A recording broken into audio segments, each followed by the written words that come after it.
Welcome, Maor Appelbaum, to Home is Where the Dark Is. Thanks for coming by, man. It's been a bit. Actually, last time we saw each other was at Dave's room. Yes. Yeah. The party there. Yeah. Yeah. So how have you been, man? What's been going on? Tell us a little bit about what you've been working on this year and the past few months, and like what, just what your goals have been for this year, and just give us a little rundown on what you've been up to. Sure. First of all, I want to say thanks for pronouncing my name right. For sure. Absolutely. A lot of people mistake it, and I get it. It's just not a common name. But thank you. So I've been keeping very busy with the mastering studio, and I've been doing a lot of mastering and remastering bands such as Overkill and Voivod and OTEP and Nice. trying to remember. I did The Gathering, Oceans of Slumber. I need to remember now. Habitants. I did Toxic. I'm trying to remember all this stuff. It just there's a lot of it. So it's A lot of metal. Yeah. some of them. I actually did also a lot of other music that is not metal. Some of it was world music, some industrial music. Trepon Impal, Yeah. Nice. French band. So there's a lot of different things, prog bands and combination of a lot of stuff. I just finished I think it's 8 CDs or 6 CDs. There's 6 albums and then a bonus CD. It's a box set for John Wetton, who was in King Crimson Nice. and Asia. And so, yeah, there's a lot of stuff. I remastered a Slaughter record. Nice. What's it called? The Wildlife, I think. Yeah, something like that. So I can't complain. A lot of really interesting projects for different places in the world, different music styles, from rock, blues, funk, prog rock, alternative, ambient, world music, all that. And besides that, I'm also working on developing some hardware gear, some analog stuff. There's 6 products were in the works. Some of you might know there's the oven, there's the stove, the cooker, the roaster, the steamer, the grill, and a few others, and also some electrical products that I'm involved with for improving the sound in audio. Also plugin collaborations. I've made a plugin with Brainworks and Plugin Alliance called The Oven, which is an emulation and a modeling of my hardware unit, The Oven. I did an expansion pack with STL Tones, Control Hub. So there's a Control Hub Maor Appelbaum expansion pack.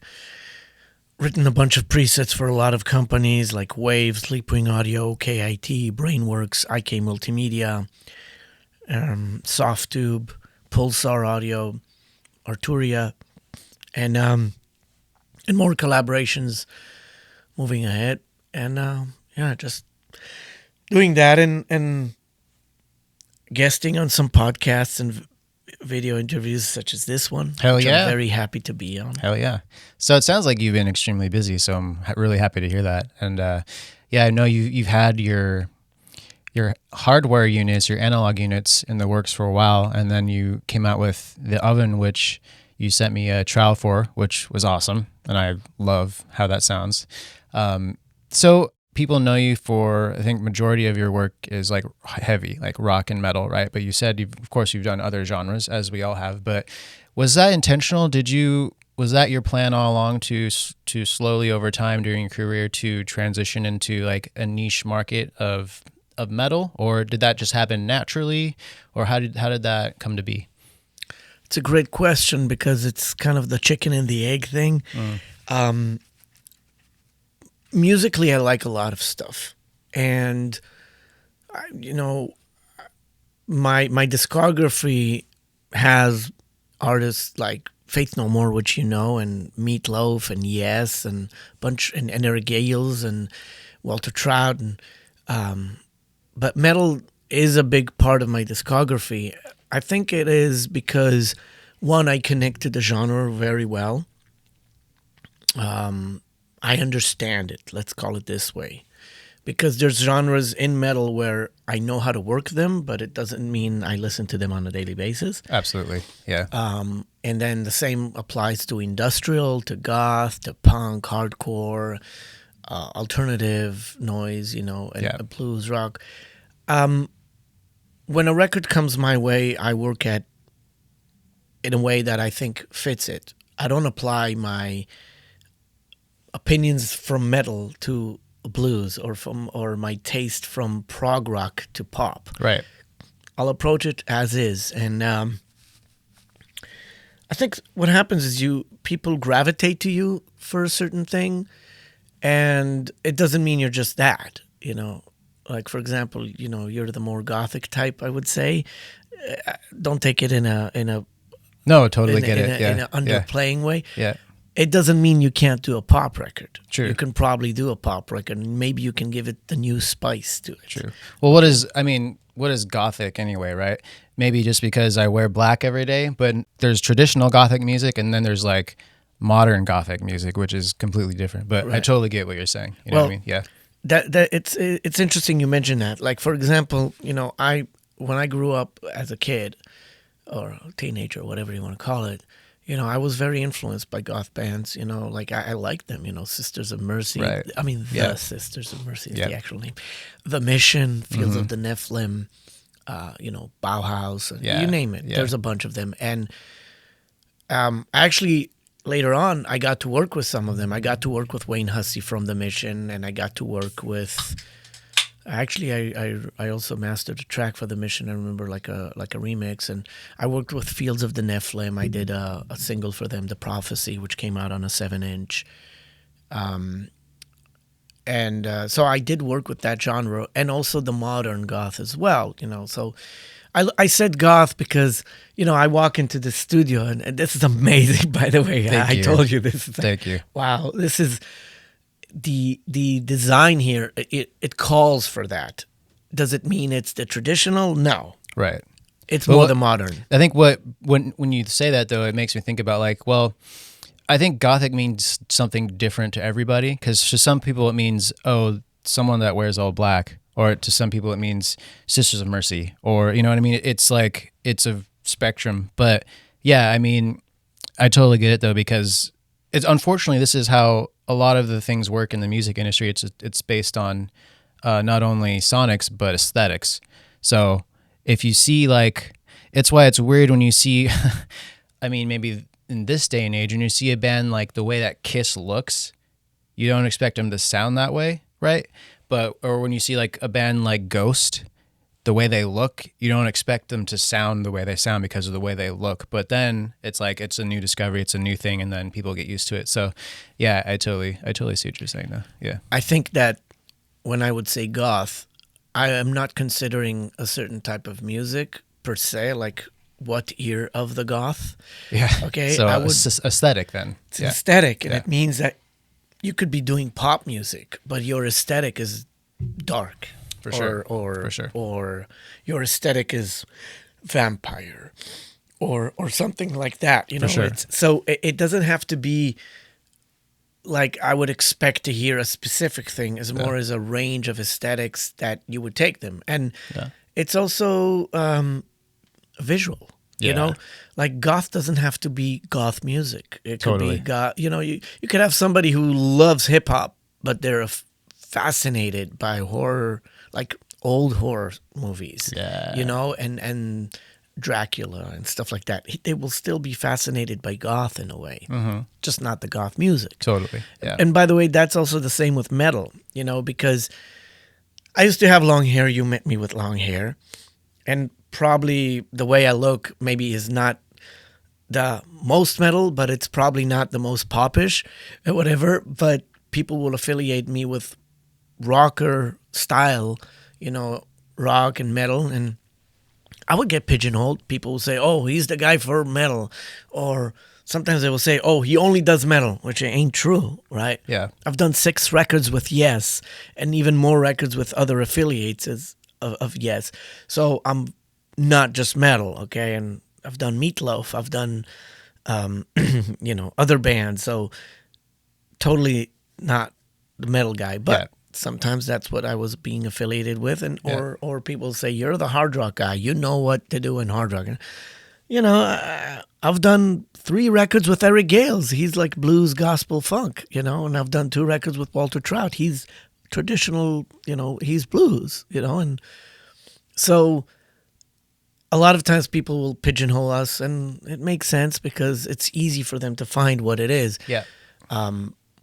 I like a lot of music, so to me, if it sounds cool for me, I'll work on it and I'll enjoy it. Totally. So, like, kind of going back to the question, like, is there anything that you've done intentionally in your career to cater to specific genres, or have you just kind of done what you like and just kind of surrendered to how the industry perceives you, or a little bit of both? I never surrendered to the industry. That's why I had a hard time. I came here not knowing anything about the industry, not knowing anything about really living in this day and age in the West Coast, and I came from a different continent. Yeah. I didn't surrender to the industry. I didn't say, "Oh, okay, this is what it is, then I'll do this," because basically what I did is, I worked on stuff, and it connected to certain people.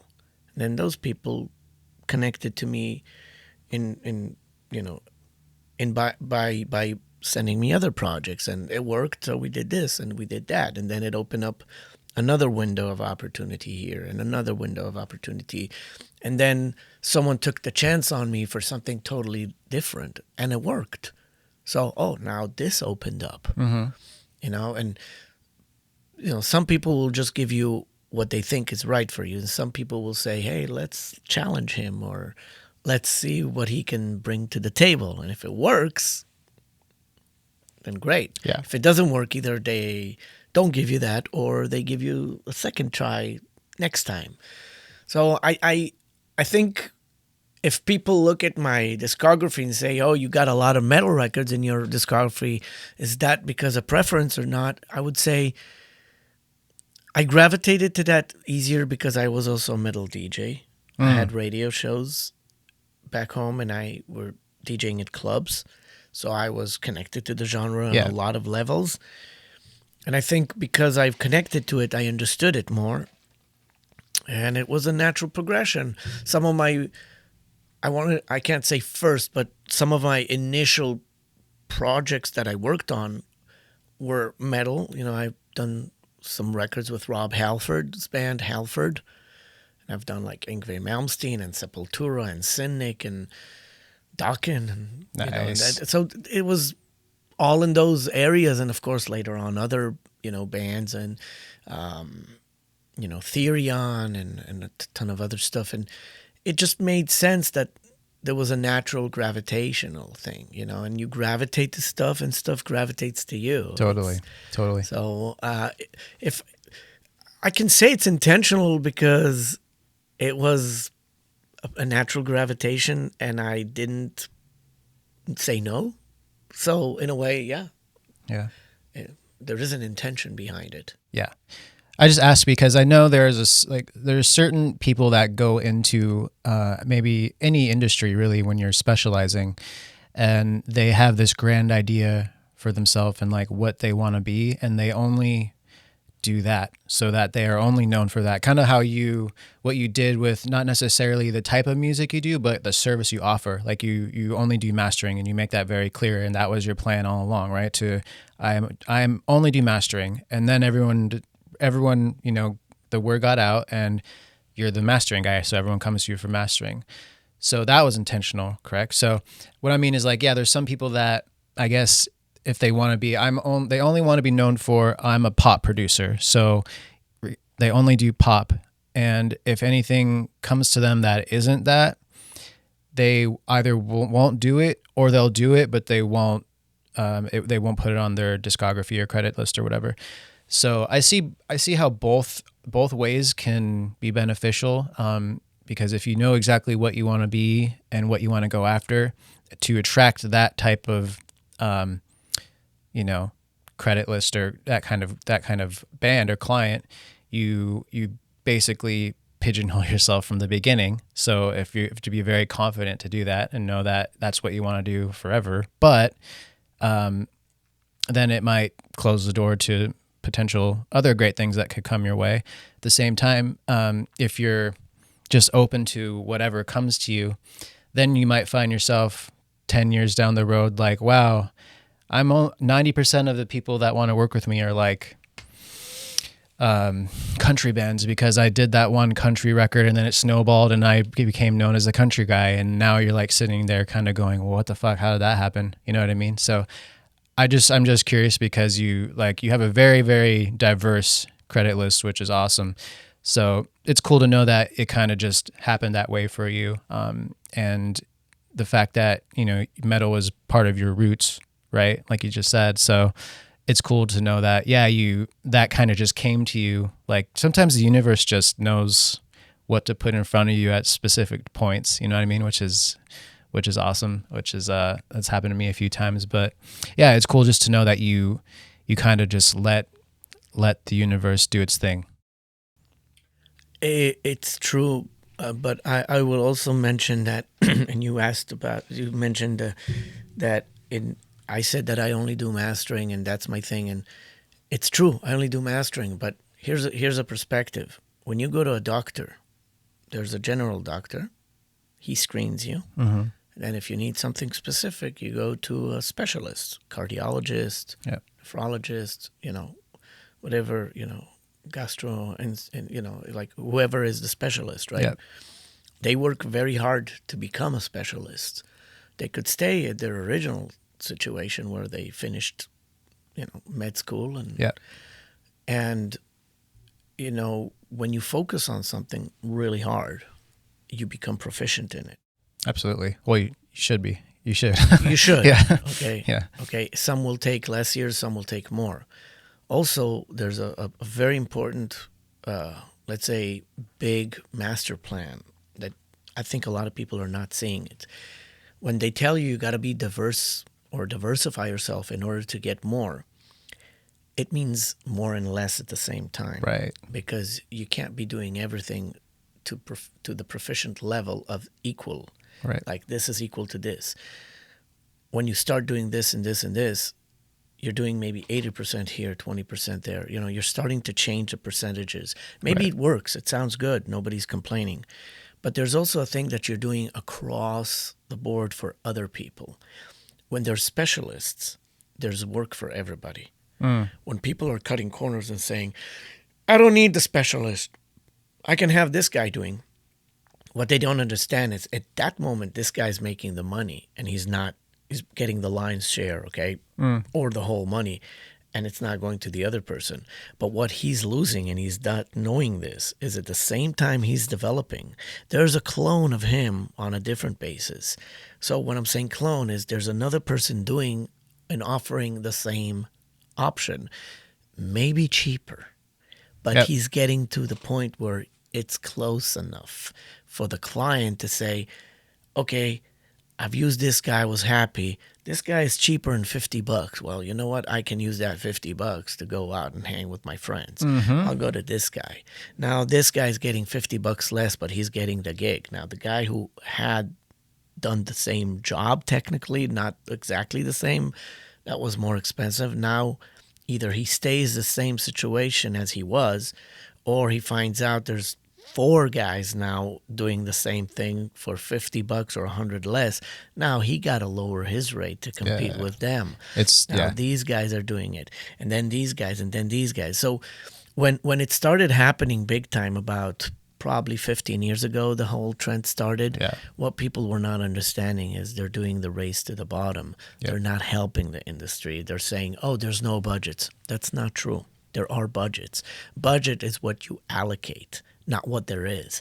Right. If you go out now to any club or any, downtown, and you see the people who are your clients, and they're telling you, oh man, I don't have enough money to do this.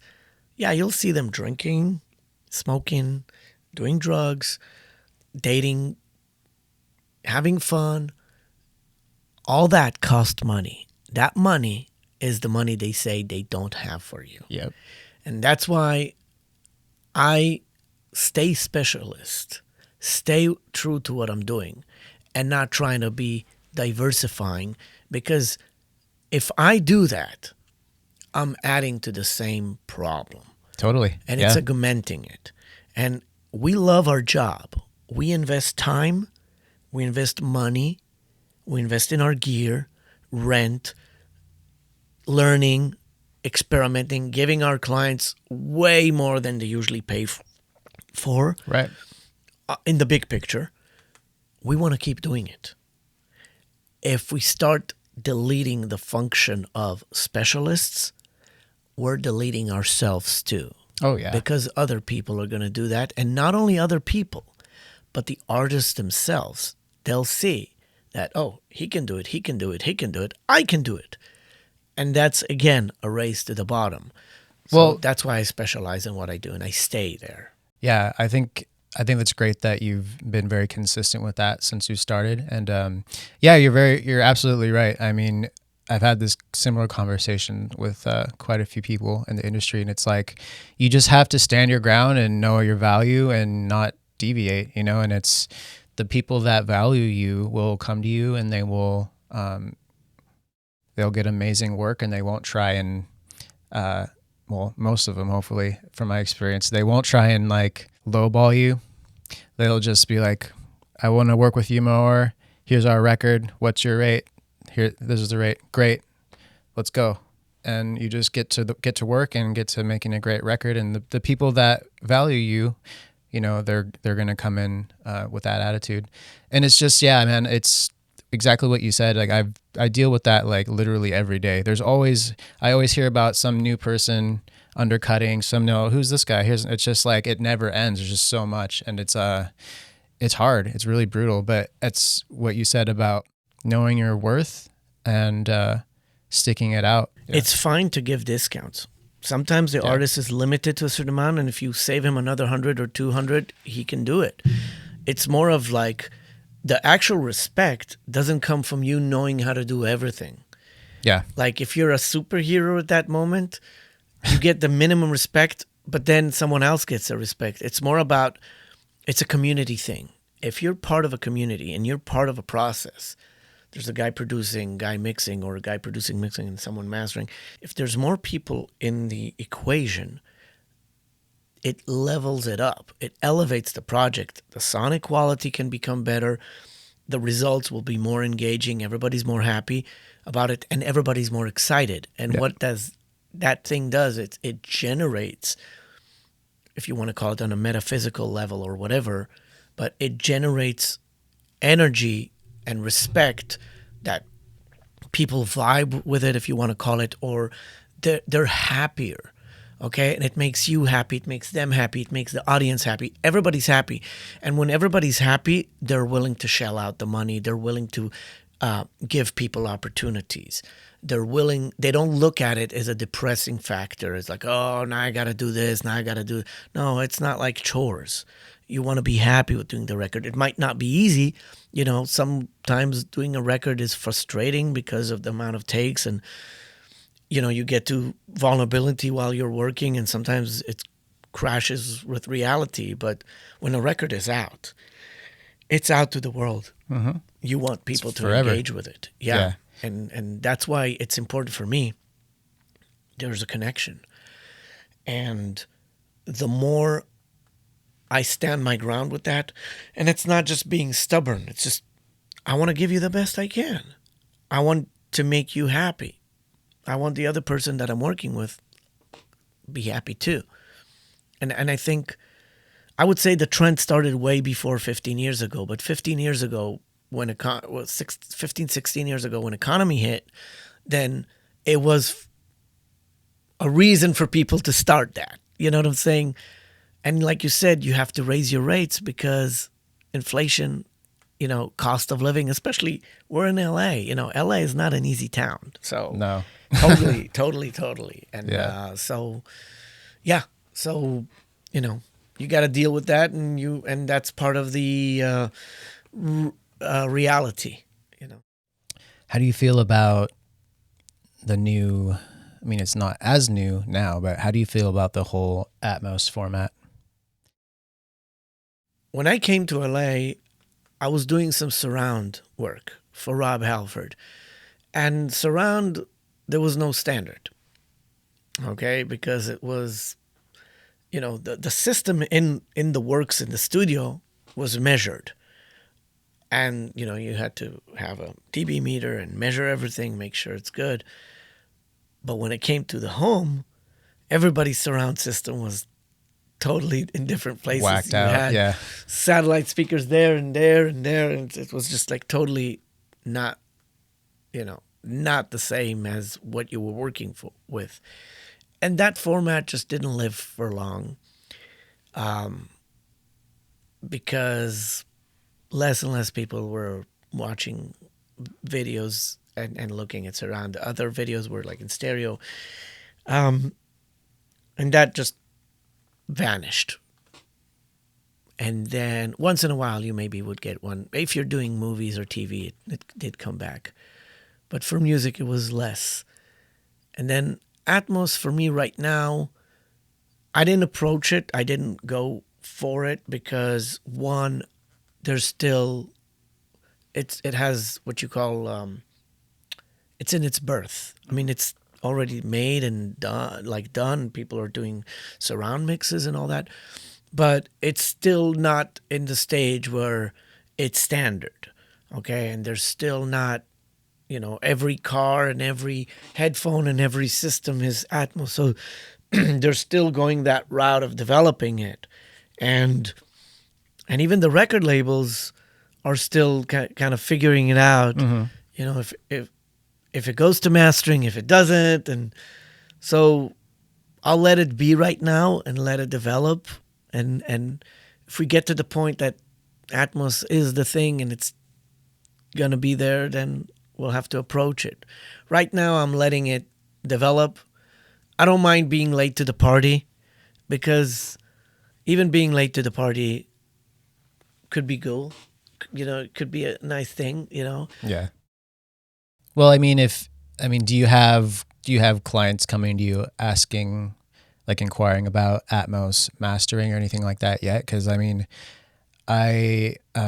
have, like, on my site, I do advertise that I have it available, because I do, but literally no, like, besides maybe one person that I work with, besides one, no one else has like shown any interest yet. So I'm like, why am I going to invest like 20 grand to set up Atmos here with all these speakers if literally no one is asking for it yet? So I'm there with you. Matt Wallace and Will Kennedy, they've been doing it for almost 3 years now, and they've been doing amazing work, and they have it all set up in there. But they're really reaching out, and they're really going after the work and getting a lot of back catalog stuff through labels and whatnot. So they're heavy into it. But I'm just curious more about how the mastering process is going to intertwine with it, because as of now there isn't really mastering. It's they do their mix, and it's like kind of at a certain LUFS level, which I can't remember the exact number, but it's kind of like you said it, do the mix at that level, and then that's it. And I know there's I've been seeing here and there on Lursen mastering. I've been seeing they've been doing Atmos mastering, and I haven't really investigated too much into what they've been doing it, but I know like people are starting to do it. I'm just still very confused about how that would work. You know what I mean? Like, and I know there's probably going to be a whole bunch of new products coming out in the future, like special plugins and maybe analog. Like, imagine like an Atmos mastering limiter. Like, really? I don't know, just having 11 channels, like, it's just, I don't know how that would work yet, but I'm very curious. You know what I mean? There is actually mastering limiters for Atmos now. Yeah.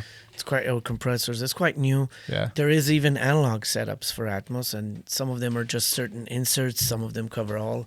There are a few mastering engineers nowadays, probably a bit more than a handful, that already are doing it. Mm-hmm. Basically, it's QCing, making sure the frequencies sit well. It's the rooms and the speakers. Yeah. Making sure it translates well. There is a place for artistic options in the mastering of it.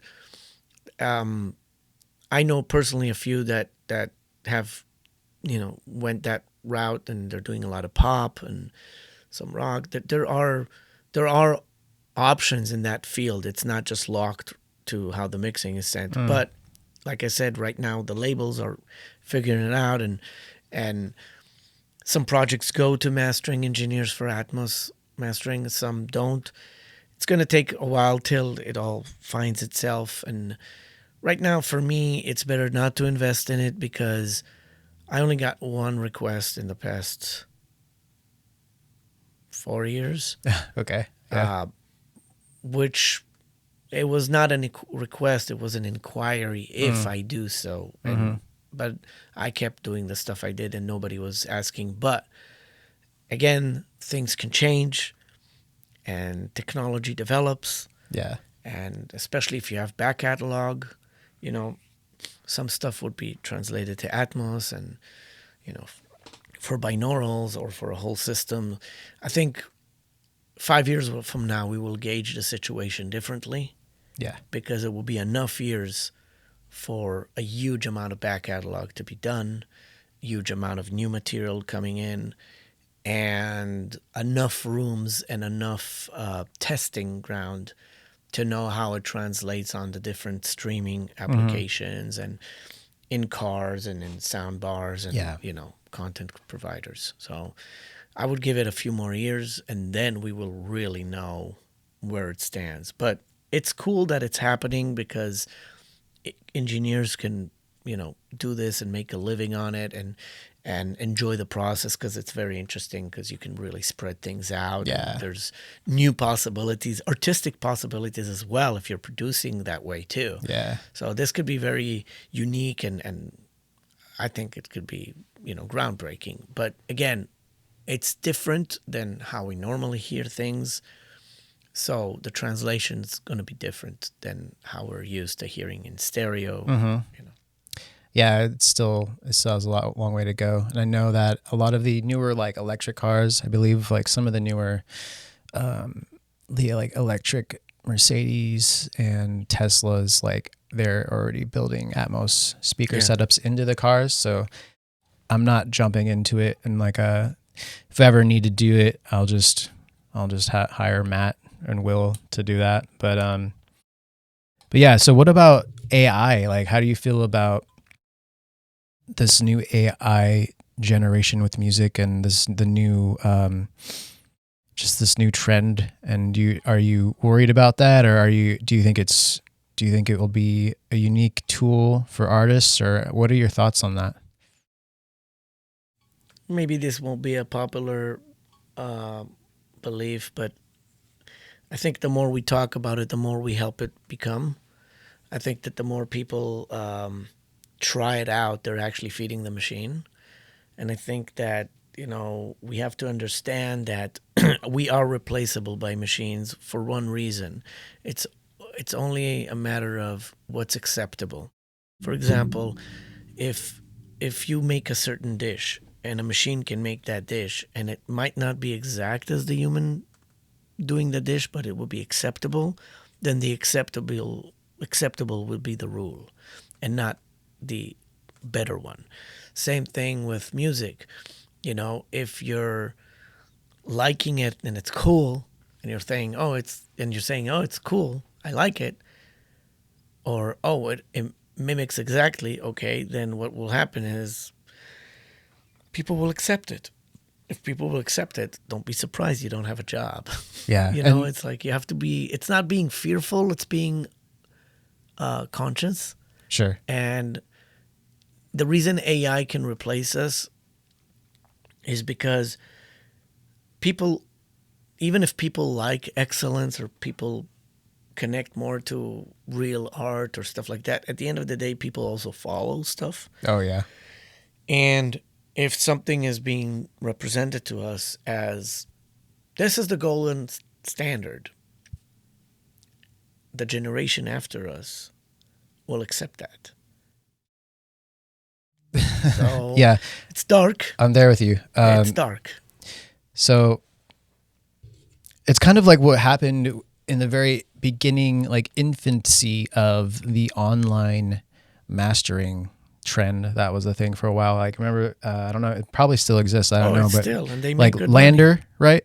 I think that was the first big one that became popular. I mean, and I guess that is a form of AI, right? It's they're spitting out a new digitally generated master from an algorithm or whatever.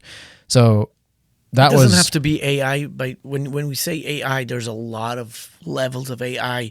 AI could be machine learning, which is really what it is, but it could be also measurements that, you know, showed a statistic, and then using that statistic, they fixed or approached a sound manipulation using it. So you can call it AI in its beginning form yeah. to what could be later on, the whole machine learning and understanding and all that. So AI is a big name for a ton of stuff.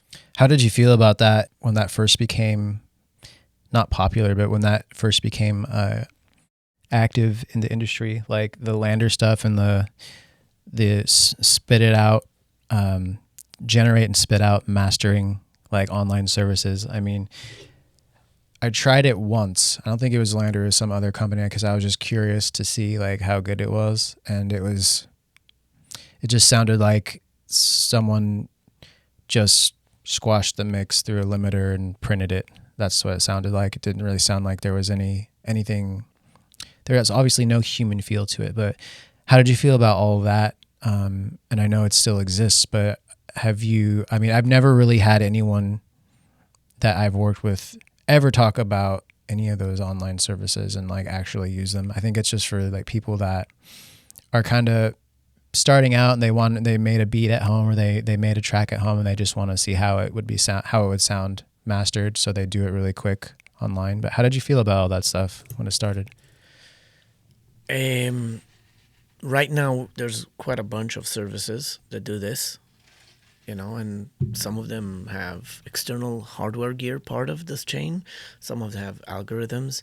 They've improved a lot since then, and they have a huge fan base and huge list of users, and we're talking about numbers that you wouldn't even believe. And it's not just a guy doing a beat at home.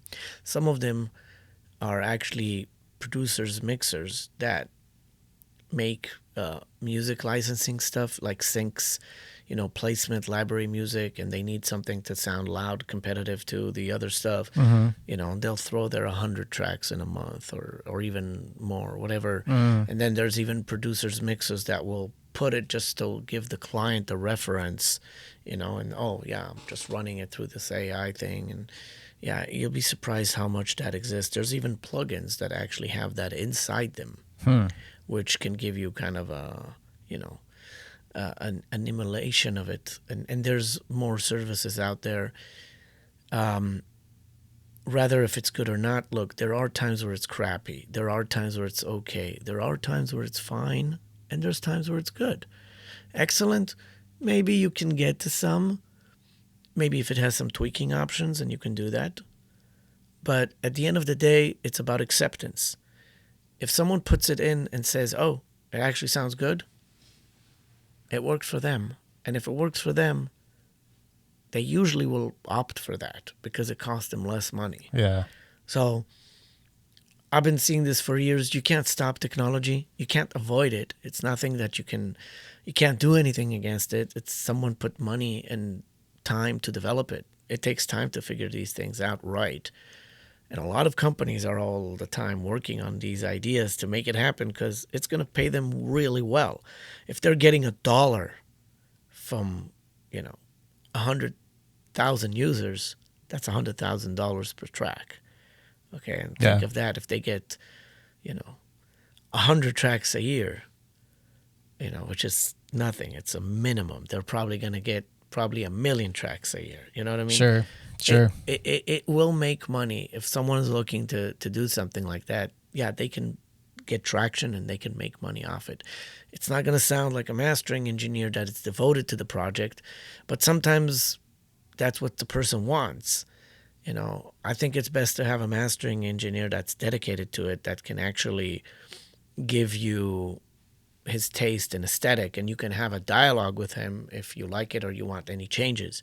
And there's a human feel to it and Right. understanding. But how much can you fight the machine? There's a point where the machine gets fueled by itself.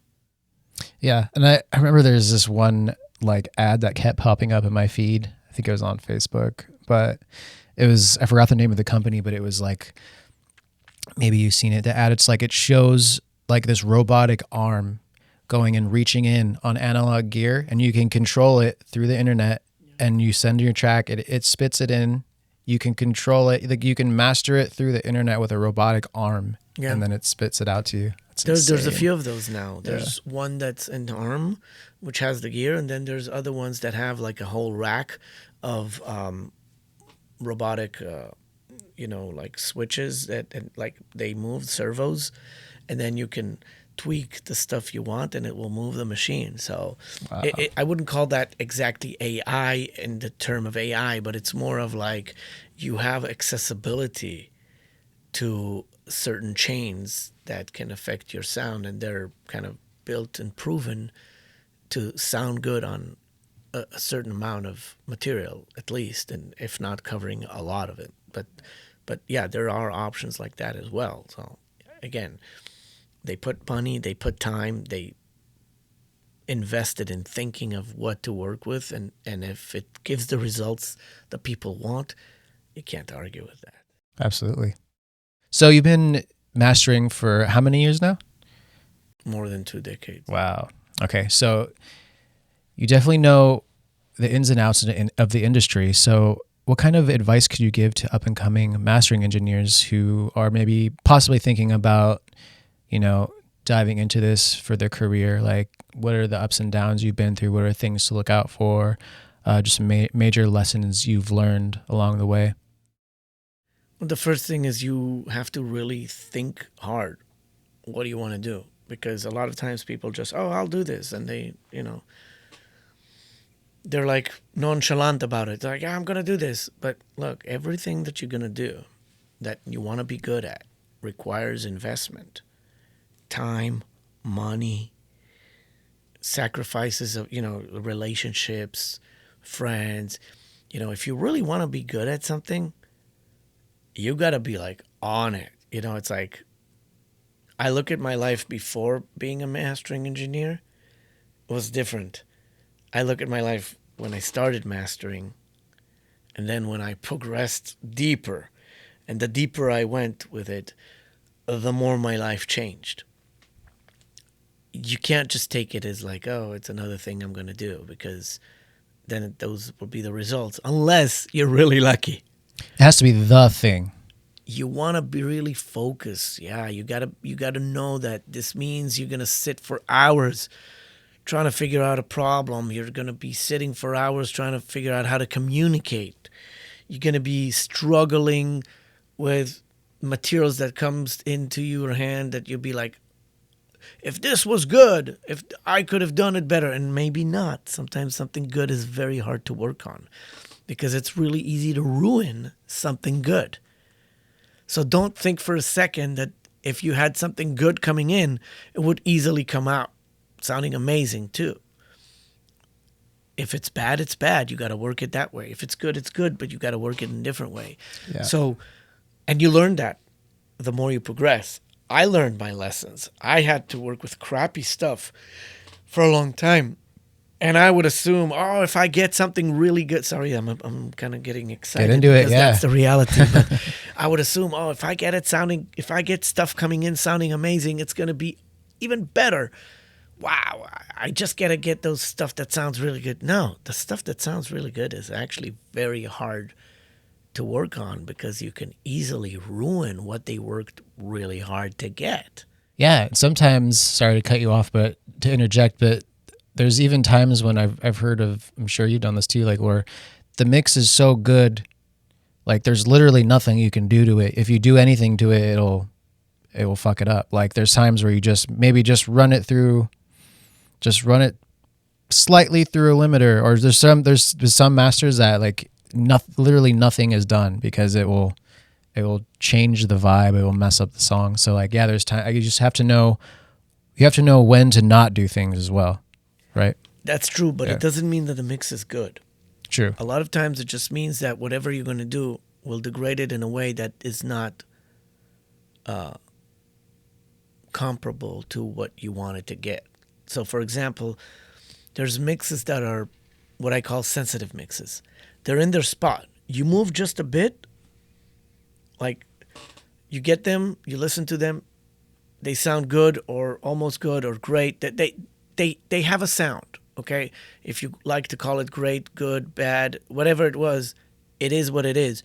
You start touching it and it changes for the bad, then that's a problem. Now, that being said, a lot of times in mastering, I call it degrading in a positive way. Sometimes you change it, and it changes in a way that feels different, but it actually is pleasing or works for the song better. You're taking something out that was cool, but maybe you're massaging it more. You're shaving it, you're finishing it. So it's not that just only great mixes sometimes you can't touch. There's even good, okay, and even bad mixes that even touching them sometimes is a problem, and you need to know what not to do. Yeah. Or if you do something, you need to be aware that that change can be sometimes drastic, and it could be in a positive way or negative. It depends on the listener. And the listener in that case could be the client, either artist, label, A&R, mixer, producer.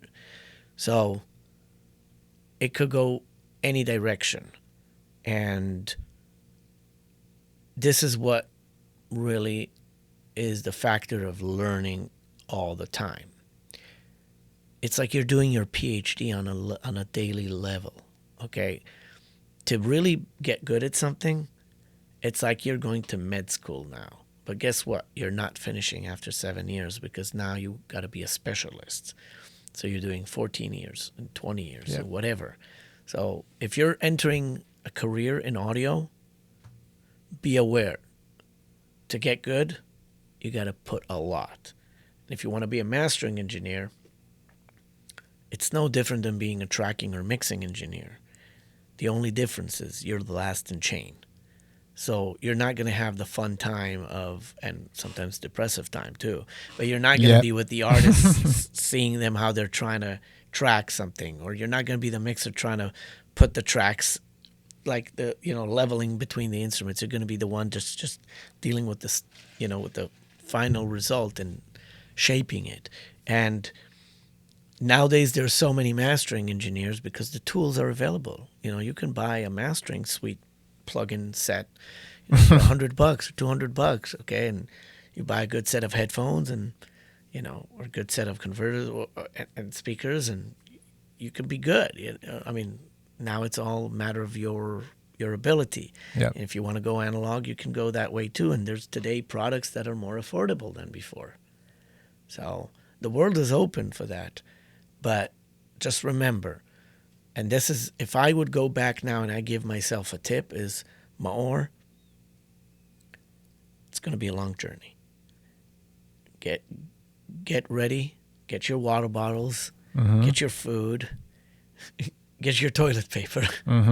It's a long camping trip, and it's going to be dirty. I like what you said too about, every day is you're getting your PhD, but it's like with this industry and this type of, I call it a creative. To me, it's mastering and engineering, producing, mixing, mastering. All of it is, to me, it's very creative. But it's like as you're learning, it's technical. But once you get to a certain point where you don't have to really think about the technicalities as much, you're making your moves based off of emotion and your taste and what you're feeling that day. So I very much resonate with what you said there. And that's the thing. It's like it's a never-ending journey of learning. Like it's infinite. Like that's why when people think, I every day I try to, well, as much as I can, I try to humble myself, even if I feel like, damn, the artists really love that mix. Like that sounded great. Like, yeah, good job. But don't hold on. Like there's always room for improvement. It's a never-ending process of learning. So yeah, I like what you said there. It's always artistic. We have to remember that. Technical is a way for us to call a specific thing we've done. Oh, I just did this or that. That's technical because you did it. But the decision-making process, the thought, the vision, and the execution of it is artistic. Yeah. Okay? Every part of the process, engineering, editing, tracking, like every part of what now is considered the same thing, but placing the mics, making decisions on which preamps and compression, editing the tracks, mixing, mastering, they're all part of a production. They're actually a production, but we don't call them production, but they're actually a production because we put artistic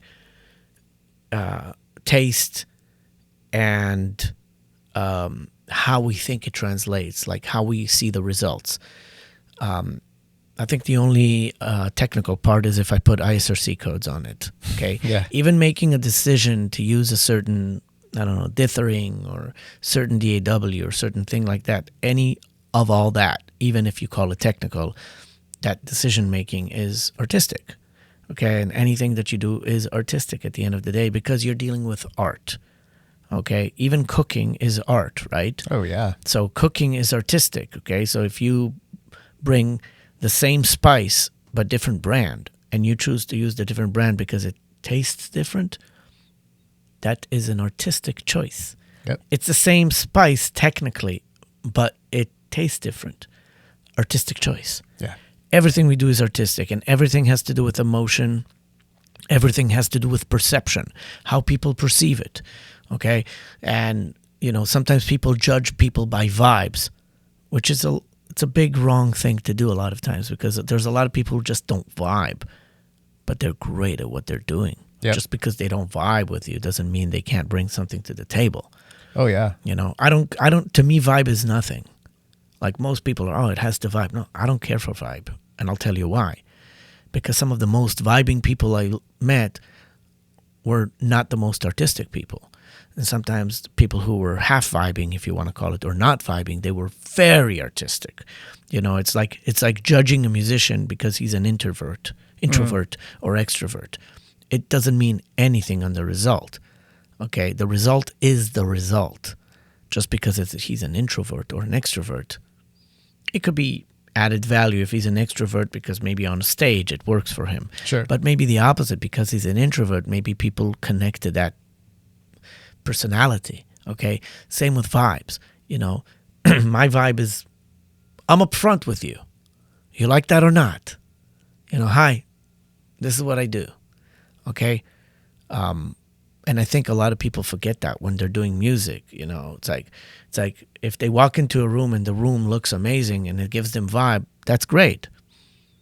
But as a musician, I don't see a problem for them walking into a room that's not vibing and still making music. Sure. It might give them the same drive as to do, like not the same drive to do the music, but they might need to be driven to do the music. So they're in the same position, but it might not give them the same results because the vibe is carrying them to a different place Oh, yeah. than the Sure. other. Sure. But at the end of the day, they're entering both rooms with the intention to create music. One will give them this one will give the other. And that is an inspiration. And the results might be, this room gave them this inspiration and the result is amazing, where the other one was totally off. Yeah. But it can happen the opposite. They can actually go into a room that looks the worst vibe ever, and they'll get the most banging record they've ever done just because they were fighting the vibe. Some studios are super sterile and boring and fucking they feel like a dentist office. Maybe like if you go in there and you're like, I don't like it in here. I want to get out of here, and just like push through the record, but it's like super aggressive and like they use the first or second take and it sounds sick, but maybe it's because they're like, I want to get the fuck out of here, let's go, and like they play a little faster, a little bit more aggressive. Like you said, it's just about the results. Did your record come out amazing in the way you wanted it?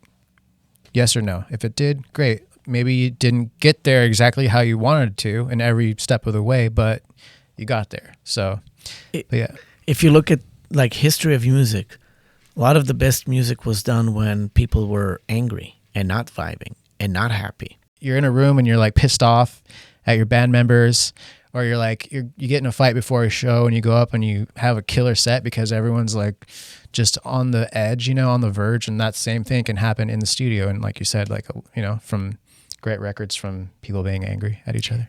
I think the best records were done when the producer put the artist in a place where they pushed him. Yeah. And we don't know what they had to suffer during that process, and they probably were frustrated as hell. But when we listen to the result, we connect deep, and we love those records for a long time. Yeah. And I think because we're unattached to what happened there, we don't know. We don't carry any weight. The artist might carry a ton of weight, doesn't even want to work with the person anymore. Or can't even like listen to the album anymore. Yeah, because it reminds him of, Yeah. you know, it's like a trauma. But those records can be amazing. And, you know, and that's why, you know, there's no rules with this. You know, sometimes pushing you to the edge of even frustration yields amazing results. You know, Yeah. there's a saying, I think, I don't know how it's in English, but it's like, the darkest hour is the one before the light. Always know? darkest before the dawn. Yeah. So like when you get to that point of, you know, the most frustration, that's where, you know, before you collapse, but it's the most, then Yep. it can uplift you to the next phase. And Oh, yeah. you can do something. So what do you think is the most misunderstood aspect of mastering? Maybe not to people who are working in the industry, but to the average person when they hear mastering engineer.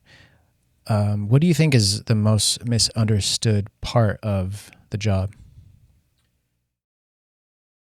The position of mastering is basically the buffer, if you want to be technical, but it's the part that connects the production to the listener.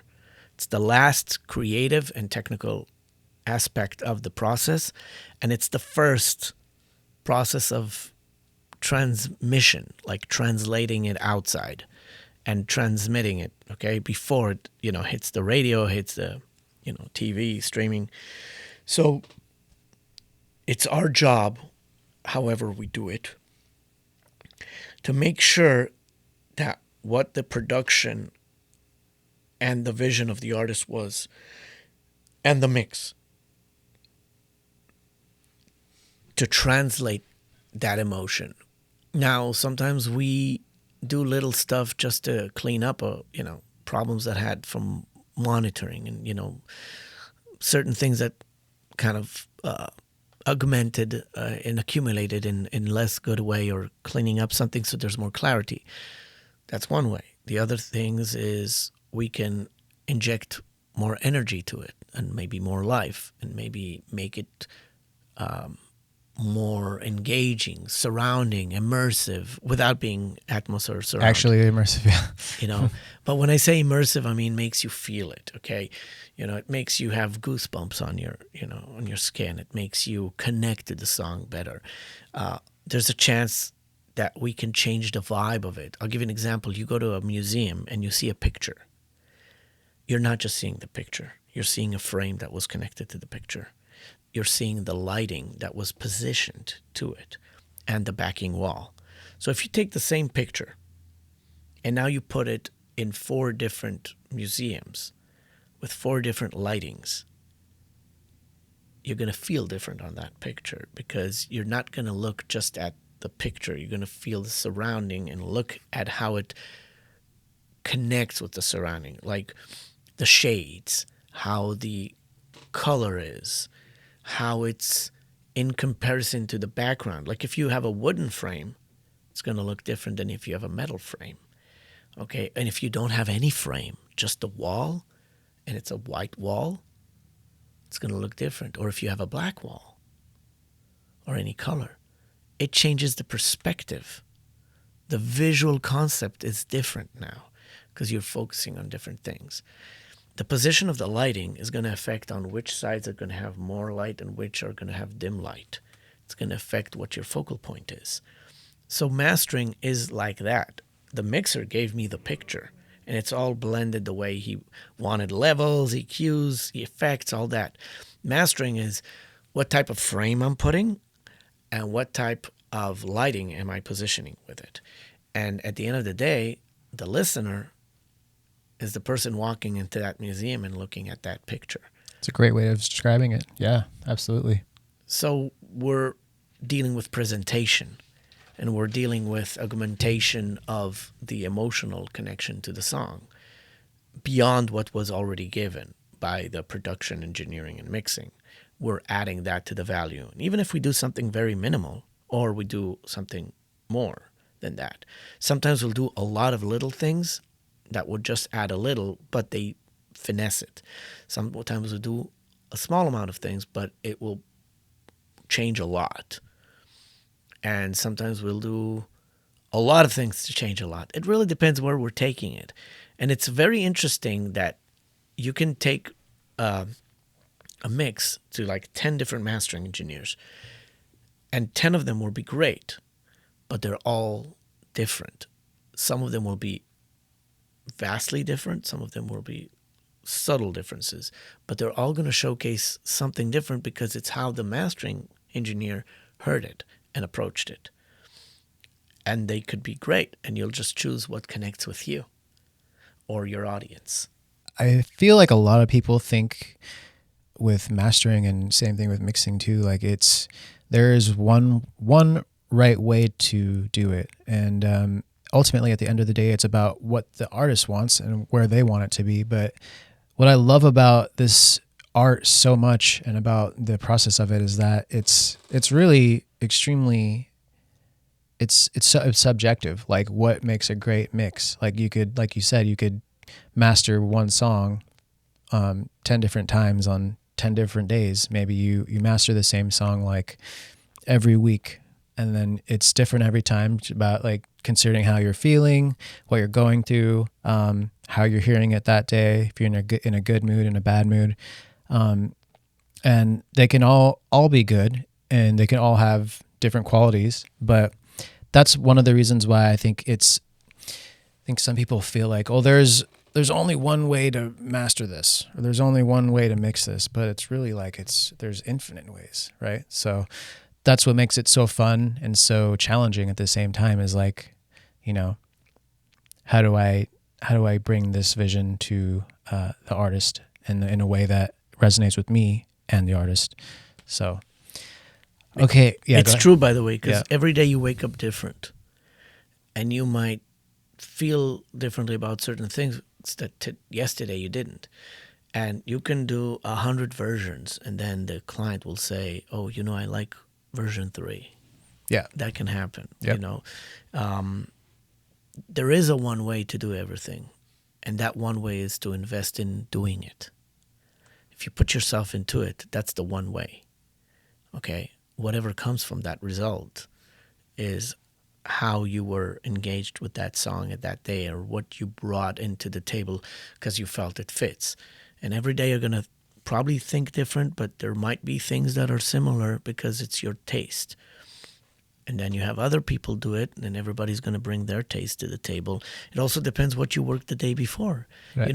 You might be hyped about something you've done before, and you're kind of applying that to it. Oh, yeah. Testing the ground. With, Totally. I tried something new. I dig it. I want to see how it works. Yeah. I think that when we try to quantify it to measurable terms, we get lost in the numbers. Yeah. We really need to let it be. And then we'll fight with ourselves if we're happy with it or not. But it's really about live with it and feel it. And then whatever comes out, if they like it, great. If they don't, well, be open to their suggestions or opinions and see what you can bring to the table with that information. Right.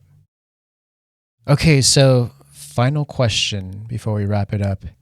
What was one of the darkest times in your career, and what did you do to overcome it? Well, there was no darkest time. There were a lot of dark times. Okay, I just want to be honest about it, because you can maybe measure it and say this is the dark, but they all come in different times. So what was maybe darker for you 20 years ago, and you thought it's like, oh, Armageddon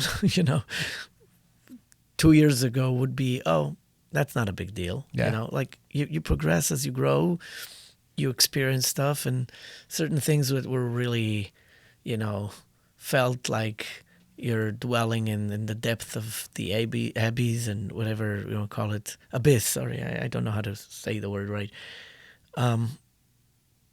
Looking back proportionally, I can say there were different times.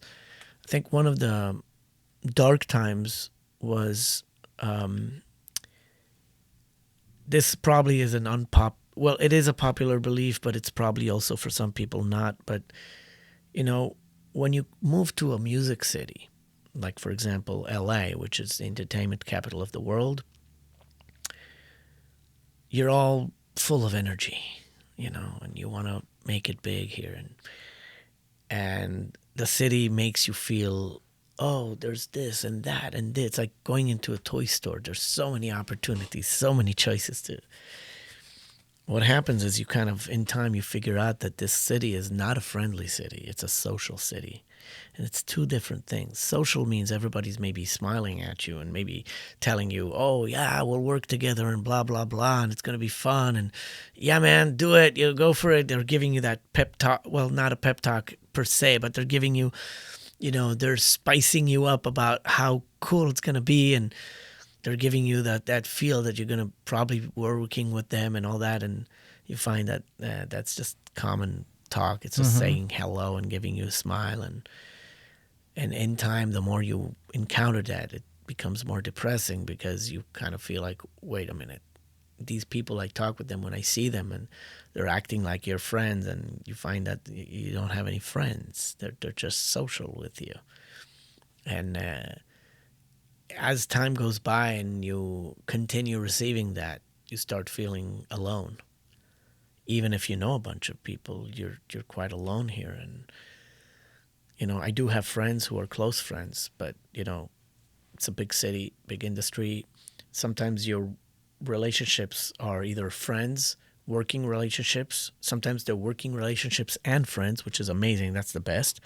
Sometimes they're just acquaintance. Yeah. They see you, they're talking with you, they're having fun because they enjoy the moment. But then, you're trying to reach out and nothing happens. And as you gather that for all these years, you built a skin for that, elephant skin, as they say. But it does affect you. And I've had times after being here for a long time, I almost decided to just leave it. Like, I didn't want this anymore because it felt to me not just superficial and artificial, which rhyme nicely, but it also felt that it was making me feel like there's nothing in here for me. Why am I here? Oh, because I work here? Well, yeah, I mean, most of the work comes from here and some from out of town, but of course, being here does that. But that was one of the darkest times I've had in terms of, and it spanned on a few years, and I literally was being affected on it to the point where I was hating on this place, and I didn't have anything to talk with people. It felt like small talk. Like I would go to a venue and meet people, and I was like, I'm doing the rounds. Hi, what's up? Cool. I just hated it. I remember seeing a friend of mine who is a real friend of mine, and I said to him, I'm tired, man. I can't do this for long. Like it's just tiring to come and say, do the small talk. There was no substance to it. You and I can talk about it. We're friends. We can do it, but The constant schmoozing. you know what? I don't even give it the benefit of saying schmoozing because schmoozing, I see it as a positive thing. I didn't even give it that value. I just gave it as like, how they'll say, oh, we'll definitely work together. Definitely is like, they should change the word definitely to another meaning. Like, I don't care or whatever. It's just, it's like, if you're serious, you're serious. And I'm serious. But I got tired of listening to that stuff. And 2 years ago, almost 3 years ago, I almost moved out. I was like, you know what? I do a lot of international work. I do work from here. I don't see a reason to stay here. And I found myself that I was talking to friends and I was just spitting it out. It's like, It's like I was hating on this, and I was hating what it does to me. And funny thing, what actually kept me in was a different thing. That's a problem by its own, but which is also dark, but it dark by the sense of what it does to your life. But that was a moment that I had to understand something about me, and I understood a lot of things about it, and then I understood why I was depressed from it. And I know this is not interesting. I can't tell about any like really. People don't understand that you don't have to be addicted to drugs or addicted to alcohol or mentally have issues in order to get to dark places in your life. Oh, totally. Absolutely. Yeah. We live in a country where there's a lot of addiction, okay, to substance abuse, okay? Addiction can be to other stuff too that will affect your life. Yep. And people can get to dark places in their life without needing to be addicted to something. And some took it even further. And I had friends who are not there anymore. I have clients who are not there anymore because they had to deal with stuff in their life. Mm-hmm. So I think the dark place was understanding that if I don't reach out, most of them are not going to reach out.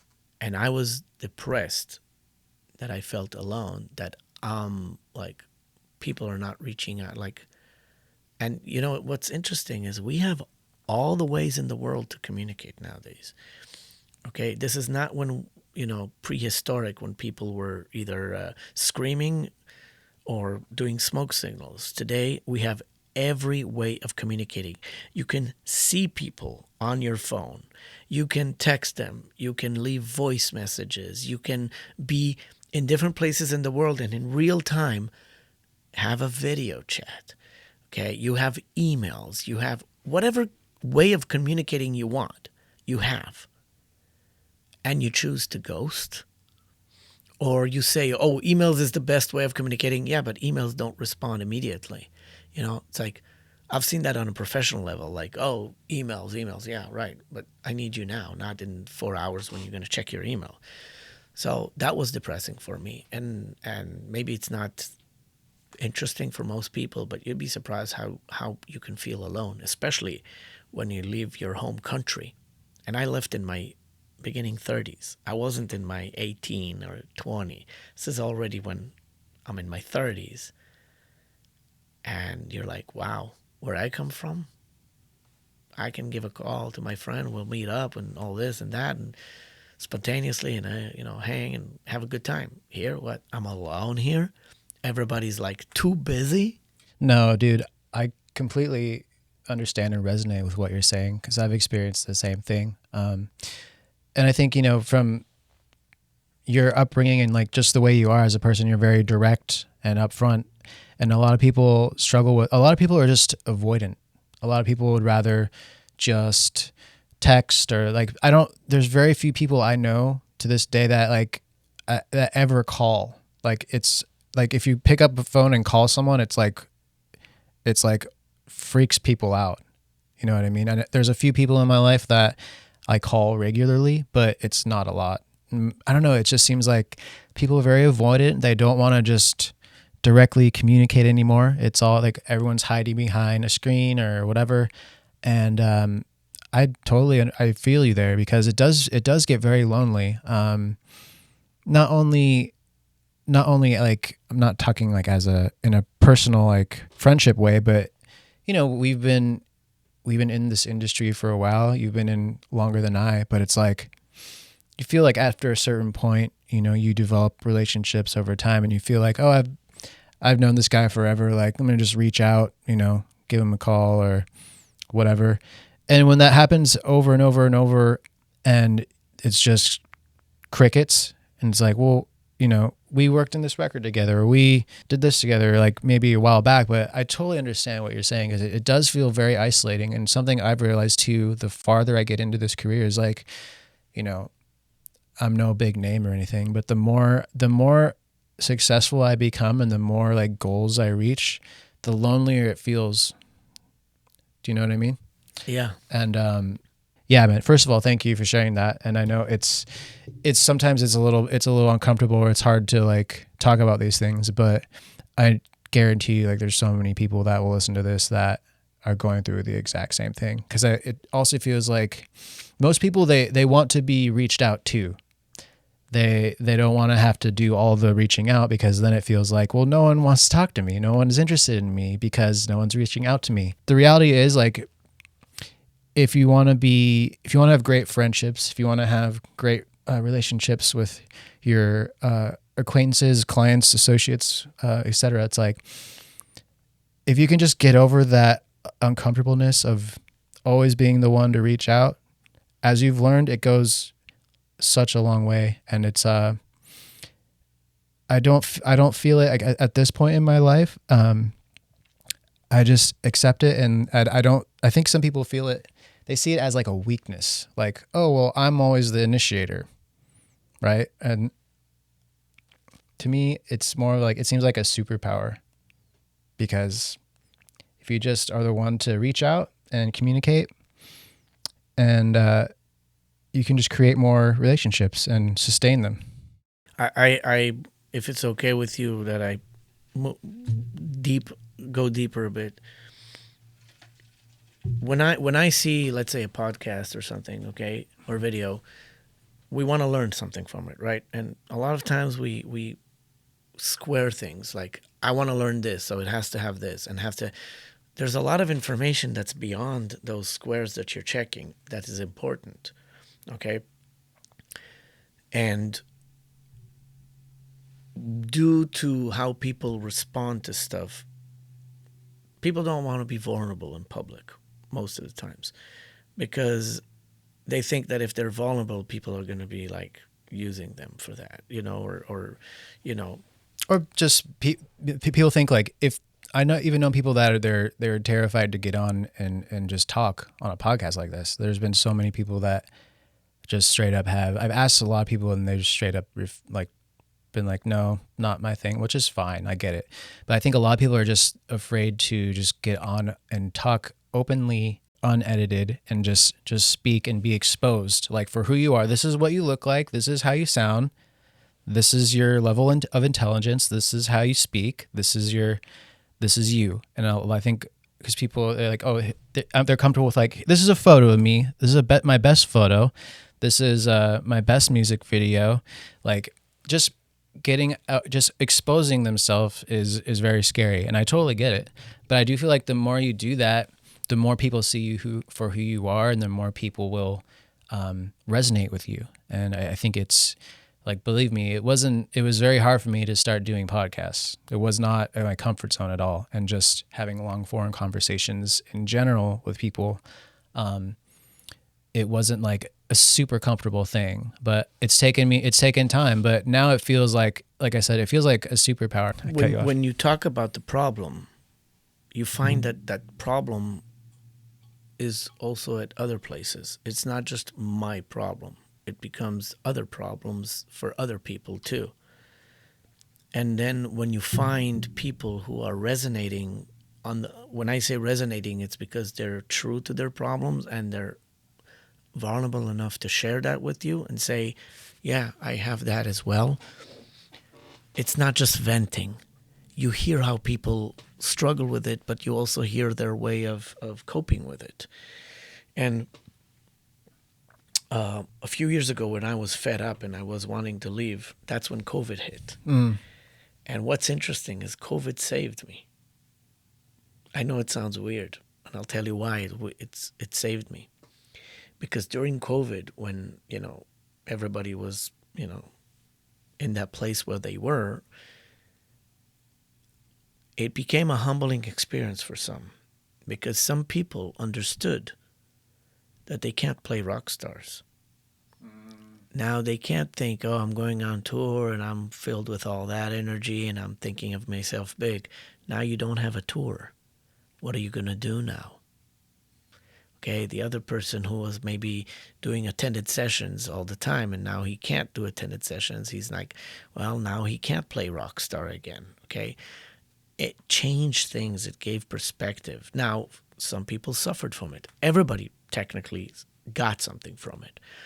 But what happened, it was a humbling experience in terms of people getting perspective on how much importance of their audience, either them being a live band, either them being a recording band, either them being an engineer and now needing to work with bands where before he's all the time in the studio and now, whoop, he's not there with them.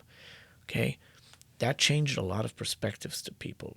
And it also changed for me because what happened is I was so fed up, I was wanting to leave. But then where I was coming from originally, when I came from, they closed the whole place. I probably wouldn't get a job there and my wife wouldn't get a job there or we couldn't even learn something else. So we decided to stay. And then we moved out of the area here, but I'm still in the county. But that made me think of things differently. It made me decide to reach out to people and say, you know what? I'll reach out. If they come back, if they bounce back at this situation and we keep doing it, the relationships will get stronger. If they don't, it will be what it was before. And on a surprisingly good level, those who bounced back, the friendship got tighter and stronger. And now we're talking more. We're communicating. We're meeting up. Okay, that made a big change, even on my kids' life, because my kids see more people coming to visit. We're meeting with more people. The kids play with more friends. The kids see the difference between where before we were more isolated, where now we're not. And of course, during COVID, we were isolated, but COVID wasn't a huge difference in terms of the, like I said, the connection, the communication. Yeah. But COVID actually made things happen and put the perspective and made relationships get stronger. Because, you know, when they say going through thick and thin, that's what it was. That was the thick and thin. Yep. And it strengthened the relationships. And now I don't feel so alone. Okay? Even, here's an example. I saw you Dave's room, that studio party. And I said to you, I saw the podcast. And you were like, you know, we were talking about it. And I said, hey, you know, if you want, I'll be happy to come. And you were like, come over, sure. You know, that's a sign of how communications leads to results. Of course, yes. We weren't absolutely. saying, oh, maybe we'll do this. Maybe one day, let's keep in touch. Let's do this. Oh, different time. You know, we were actually putting things on the table. And we were executing the plan. I had to go to outside the country, and I told you I'm going to be out, but I'm going to be back at that time. And when I'm back, I'm calling you. I came back. I called you. We made this happen. This is what I like for things to be, where people talk and they actually make things happen. And it also tells you you're not alone. People care. People can do stuff. And those are the things that I think are way more important than a lot of dark places we get into, because certain things you can come out with help. Okay? You can be stuck in a place and there's help that can fix it. But in the long run, what really helps is support. And you could be the strongest person in the world, and then you'll have an Achilles, point, like in your foot, know. So support is important, and maybe this is a message outside. Okay? I don't know if this is intended to be this way, but If you're in a dark spot, if you don't reach out, you're going to stay in that dark spot till your body and mind will find a solution. But during that time, you don't know if your mind and body is actually going to work the opposite. And instead of finding a solution, it will augment the problem. So it's important to reach out. Reach out to a friend. Reach out to professional help. Reach out to both. Don't be alone. You're already alone. So staying alone is not going to improve it. You're alone in your existence anyway, even if you have family. You're your own self. Gavin Rossdale said this in a Bush song. I'm never alone, I'm alone all the time. Love Bush. And that's a great sentence. It has a lot of deep meaning. Try to be less alone, even if you're alone. Reach out. You'd be surprised you're not the only one. There's more. Perfect note to end on, man. Maor, thank you so much for coming by and sharing all that with us. I know a lot of people are going to resonate and take a lot away from our conversation. So, it's been great to know you for all these years and see you progress in the industry and all these amazing records you've been working on with mastering. So thanks again for sharing. And where can people find you? Where can websites and social media? Yeah, just my website is www.maorappelbaum.com, or my name Maor, Maor, last name Appelbaum, Appelbaum. I'm on Facebook. I have a bunch of them. Instagram, it's under Maor Appelbaum Mastering. Just Facebook, Maor Appelbaum, Instagram or Google. I have a website, maorappelbaum.com. I'll be happy to work with everybody, and I'm open to being reached out. Indie bands, legacy bands, major bands. I work with them all. I love music. I love working on music, and I love it when people love what we come up with together. So please do reach out, and thank you again for having me. This is a very, very cool podcast. I really like the concept and where you're taking it to. And this was, I don't want to say unexpected, but this is one of those things that you never know where you're going to go into, but it's surely a positive thing. Well, I'm glad you enjoyed it. I really enjoyed the conversation, and I'm appreciative that you opened up and you got dark with us, because that's the whole point of the podcast, is to go to some of those places where, we're not so comfortable to go. But I appreciate that, man. And everyone, check out Maor's website. I'll put the link in the description. Go check him out, send him a message, say what's up. And thanks again, man. Appreciate you. You're welcome. Thank you very much for having me. Sure. Cheers.